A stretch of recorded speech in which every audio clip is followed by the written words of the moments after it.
سب کچھ حسین نے برداشت کیا، اور جملہ یہ ہے ان کان دین محمد لم یستقم الا بقتلی فیا سیوف خذینی، اگر دین پیغمبر بغیر میرے قتل کے نہیں بچ سکتا ہے، تلوارو آؤ اور میرے ٹکڑے ٹکڑے کر دو۔ ایسا نہیں ہے کہ امام حسین کو پتہ نہیں تھا کہ کیا ہونا ہے، سب معلوم تھا مولا کو۔ اس میں مختلف قسم کے افراد ہیں، اولاد پیغمبر بھی موجود ہے اس مجلس میں، اور ہم جیسے لوگ بھی موجود ہیں، لیکن جتنے لوگ ہیں بیٹھے ہوئے، میں سب سے سوال کرتا ہوں، آپ اپنے کو عزت دار سمجھتے ہیں؟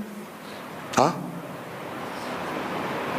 اگر پولیس والا کسی کے بہکائے میں چڑھائے میں کچھ پیسے لے کر کے آ جائے، ہمارے گھر پر حملہ بول دے اور ہمارے گھر کی عورتوں کو گھر سے نکالے، بے مقنع چادر ایک رسی میں سارے گھر کی عورتوں کو باندھ کر کے یہاں سے تھانے تک لے جائیں، کیا کیفیت ہوگی؟ انصاف سے ہر آدمی اپنے دل پہ ہاتھ رکھ کے سوچے ہماری کیا کیفیت ہوگی۔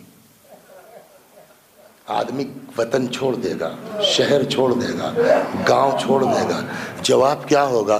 مولانا اولاد مر گئی ہوتی اتنا صدمہ نہ ہوتا جتنا اس بے عزتی کی بنیاد پہ ہوا ہے نا۔ میں آپ سے پوچھوں، تمہارے گھر کی عورتوں کی عزت زیادہ ہے یا علی کی بیٹیوں کی؟ ہمارے گھر کی عورتوں کی آبرو زیادہ ہے یا نبی کی نواسیوں کی؟ اور ایسا نہیں ہے کہ امام حسین کو پتہ نہیں تھا کہ ہونا کیا ہے۔ سناؤں آپ کو، بعض کہتے ہیں کہ خیمے سے رونے کی آواز اٹھی، امام حسین سلام اللہ علیہ آئے، کہنے لگے یا اختی زینب ما لکن انا حسین کن حی وانتن تبکین، بہن کیا ہو گیا ہے تم لوگوں کو؟ ابھی تو بھائی تمہارا زندہ ہے، اس کے باوجود تم لوگ گریہ کر رہی ہو۔ بات ہو گئی۔ تھوڑی ہی دیر کے بعد، اصغر کی شہادت کے بعد، جب رخصت آخر کو آئے ہیں اور کہا زینب خدا حافظ، ام کلثوم خدا حافظ، تو وہ اس دن میں نے ذرا سا نقل کے، اس میں ایک چیز یہاں اور بھی ملتی ہے کہ ایک وقت وہ آیا چلتے چلتے امام حسین رونے لگے۔ ایک جگہ یہ ہے کہ چلتے چلتے امام حسین رونے لگے، تو فطری بات ہے، سوال کریں گی نہیں کریں گی؟ شہزادی زینب نے کہا بھیا ہم رو رہے تھے تب تو آپ ہم کو منع کر رہے تھے، اور اب کیا ہوا کہ آپ گریہ کر رہے ہیں، آپ نے رونا شروع کر دیا۔ امام حسین کا جواب تھا زینب مجھ کو وہ منظر یاد آ گیا کہ میرے بعد کس طریقے سے تم لوگوں کے بازوؤں میں رسن بدے گی اور کیسے تم لوگوں کو دیار بدیار پھرایا جائے گا۔ ایک چھوٹی سی داستان سناتا ہوں میں اور مجلس تمام اسی پر۔ سلمان فارسی اپنے باغ میں کچھ کام کر رہے ہیں، ایک یہودی کا ادھر سے گزر ہوا، جانتا ہے سلمان کیا ہے؟ آیا سلمان کیا بات ہے؟ ایک کام ہے تم سے۔ کیا؟ کہنے لگا سلمان میری ایک بچی ہے، اپاہج ہے، بعض کتابوں میں اندھی بھی تھی، اپاہج ہے، نابینا ہے، بڑا علاج کروایا میں نے، کوئی فائدہ نہیں ہوا۔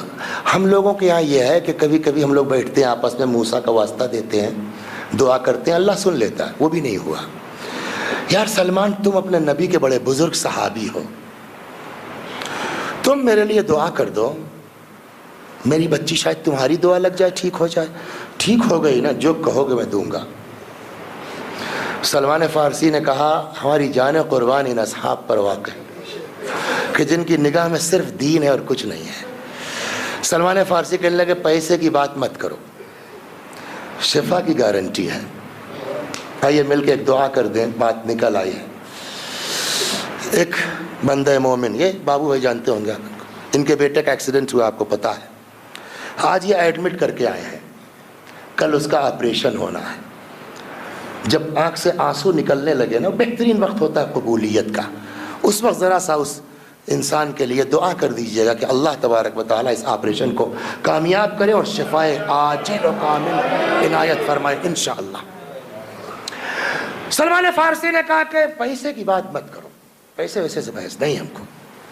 ہاں شفا کی گارنٹی ہے, البتہ میری شرط پر ہوگی. کیا؟ مسلمان ہو جاؤ گے؟ ٹھیک ہونا میری ذمہ داری ہے. ٹھیک ہو جائے کہ پیسہ نہیں چاہیے. مسلمان ہو جاؤ. اس نے کہا یار ہو جاؤں گا, اتنا عاجز آ چکا تھا, اس نے ہو جاؤں گا. چلو کہاں؟ طبیب کے پاس. کہ بھیا میں نے کہا ہر ڈاکٹر حکیم طبیب کو دکھلا چکا, اب کہاں؟ کہ میں جہاں لے جا رہا ہوں وہاں چلو. لے کے آیا. کہاں؟ سمجھ گئے نا, در امیر المؤمنین پر دق الباب کیا. مولا کیا بات ہے سلمان, قصہ سنا ایسا ایسا معاملہ ہے. کیا علی چاہتے تو دعا قبول نہ ہوتی؟ علی چاہتے تو اس بچی کو شفا نہ ملتی؟ لیکن آگے تک دیکھ رہے ہیں مولا. علی نے کہا ٹھیک ہو جائے گا. ایک تشت لاؤ. تشت آیا, پانی بھر دو. پانی بھر دیا. حسین کو بلاؤ. امام حسین سلام اللہ علیہ تشریف لائے. اس میں ہاتھ ڈال دو. وہ پانی حسین سے مس ہوا. بعض کہتے ہیں کہ شاید امام حسین نے چھینٹا اسے دیا اس کی آنکھ پر, وہ فوراً بینا ہو گئی. امام نے کہا یہ پانی لے جاؤ, اس سے نہلا دینا, جو اور کچھ بیماریاں اس کے سب ٹھیک ہو جائے گی. دوسرے دن وہ یہودی صحیح و سالم بچی کو لے کے آیا. کہتا اشہد ان لا الہ الا اللہ و اشہد ان محمد رسول اللہ. شام کا رہنے والا تھا, مدینہ کا نہیں تھا, آیا تھا. کہنے لگا صاحب میرا اب جانے کا ٹائم ہو گیا ہے, میں جا رہا ہوں شام. ایک درخواست ہے سر آپ سے. مولانا نے کہا پوچھو. کہو. کہنے لگا میرے لیے یہ بچی مردہ تھی, میرے لیے بچی مر چکی تھی. میں یہ سوچ رہا ہوں کہ اس کو میں آپ کیا چھوڑ دوں, تھوڑا دین ایمان سیکھ جائے گی, آپ کی بچیوں کی خدمت کرے گی, آپ کی بچیوں کی خدمت کرے گی. میں نے کہا ٹھیک ہے چل. چلا گیا. اور سال میں آتا ہے, ملتا ہے, امام کی زیارت کرتا ہے, بچی کو دیکھتا ہے, چلا جاتا ہے. کئی سال گزر گئے.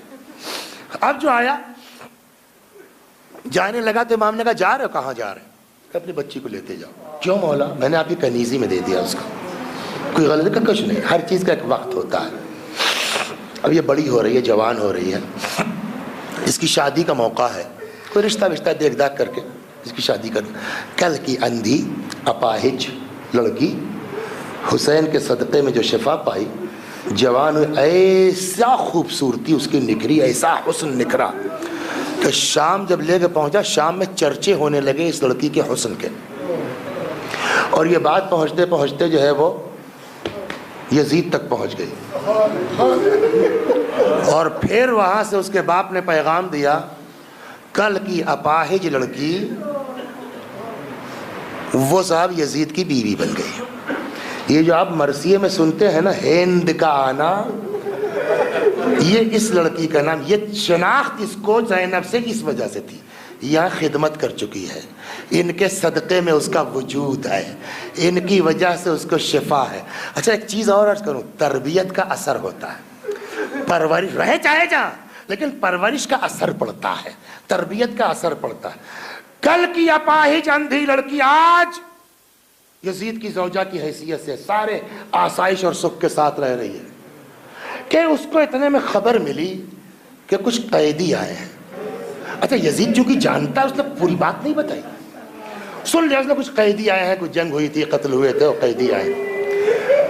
اب اس ہند سے کیا مطلب, آئے ہوں گے قیدی, لیکن وہی پرورش کا اثر ہے, تربیت کا اثر ہے. ایک دن یزید سے کہنے لگی سنا ہے کچھ قیدی آئے ہیں. کہاں؟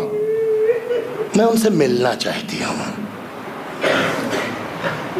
یزید نے کہا ٹھیک ہے جاؤ مل لو, مگر دن میں نہیں, رات میں. ڈر ہے تو کہیں پہچان نہ لے, ہنگامہ نہ کرتے, رات میں. مرحوم کافی رحمت اللہ علیہ نقل کرتے ہیں کہ رات آئی, ایک کنیز ایک کرسی ہاتھ میں لیے, چراغ لیے, آگے آگے پیچھے پیچھے ہند قید خانے میں داخل ہوئی. دور سے جناب زینب نے دیکھا, پہچان گئی. اللہ نہ کرے کسی شریف آدمی میں کوئی ایسا وقت آ جائے. دور سے شہزادی نے دیکھا, پہچان گئی. مطلب یہ وہی ہے نا جو کل ہماری خدمتگار تھی, آج یہ کس حیثیت سے ہم تو غیرت کی بات ہے کہ نہیں ہے؟ بعض کہتے ہیں کہ جناب زینب نے اپنے آپ کو قیدیوں کے بیچ چھپانا چاہا کہ ہند کی نظر مجھ پر نہ پڑنے پائے۔